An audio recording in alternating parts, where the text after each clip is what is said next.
Hi everyone, welcome back to class this week. Hope you all had a great week at your various jobs. Good to see everyone.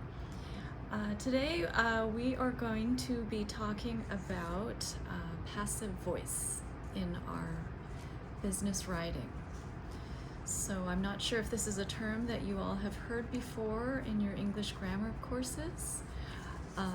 So just to introduce the term, it's called passive voice. So when we say passive, what do we mean? Right? So we can think of what is the opposite. So the opposite of passive would be active.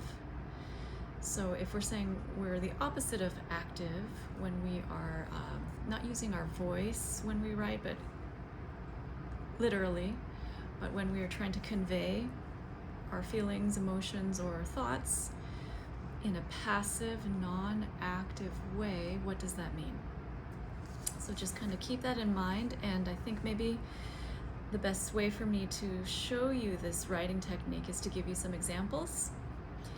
So, for example, and I'm going to give you two examples. I'm going to show you an active example and a passive example, and I want to discuss with you if you get a different feeling from the way that these two sentences are conveyed. So the first sentence is, the manager approved the budget. Okay, the manager approved the budget. Okay, so I'm going to take that exact same idea, but I'm going to say it a different way. So what if I say, the budget was approved by the manager?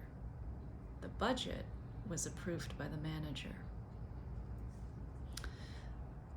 So, can anyone guess for me which one was the active version and which one was the passive version?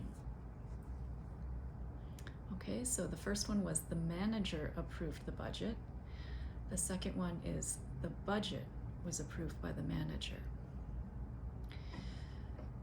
So you can see that in the two sentences, the subject that is getting the focus is different. So in the first sentence, it's the manager is approving.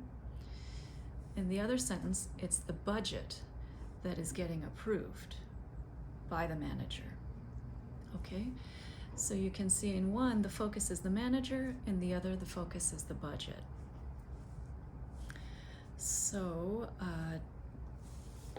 we'll go ahead and write this on the board. Manager is the focus or the budget? Okay, so if we're having a person actively approve something, that would be an active version. Whereas if we have an object, the budget is being acted upon by the manager, that's the passive. And so the reason why we want to use this type of passive voice in our business communications in a corporate setting is because it comes across as a little less direct, less aggressive, and a little bit more polite. Okay? So let me give you another example, and let's see if we can guess this time as well. Okay, here's one version. The price has been cut on all products. Okay, the price has been cut on all products. And the other sentence, same thought, but said in a different way, is, we have cut prices on all products. We have cut prices on all products. Okay, so can someone tell me, in the first one, when we say the price has been cut, the focus is on the price, right? And in the other sentence, we have cut prices. In that one, the focus is on we. So using our former example where we had a manager and we had a budget, let's go ahead and map this sentence also. We have the focus being we in the one sentence, and we have in the other one the focus being price. So same setup, right? We have a person, we, or persons, and here we have the object, price. Okay? So I want you all to have your ears kind of getting used to hearing the way that these sentences sound a little softer in the passive voice, because the focus is not on the individuals, the people doing the action. The focus is on the effect. Okay? Here. Third pair of sentences. Okay, how about this one? Someone should inform new employees of the policy.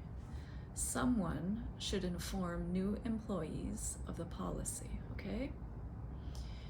The other version is new employees should be informed of the policy.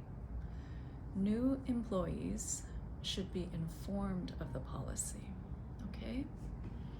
So let's think about that again. So in the first sentence, we said someone, right?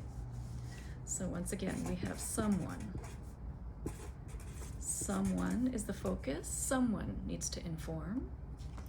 And then the other one, we said new employees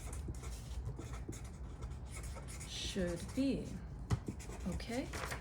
So here we have someone should inform. Okay, what does the someone need to do? They need to inform.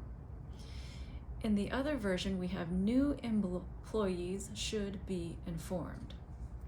So this situation is a little bit confusing because the object is people, new employees.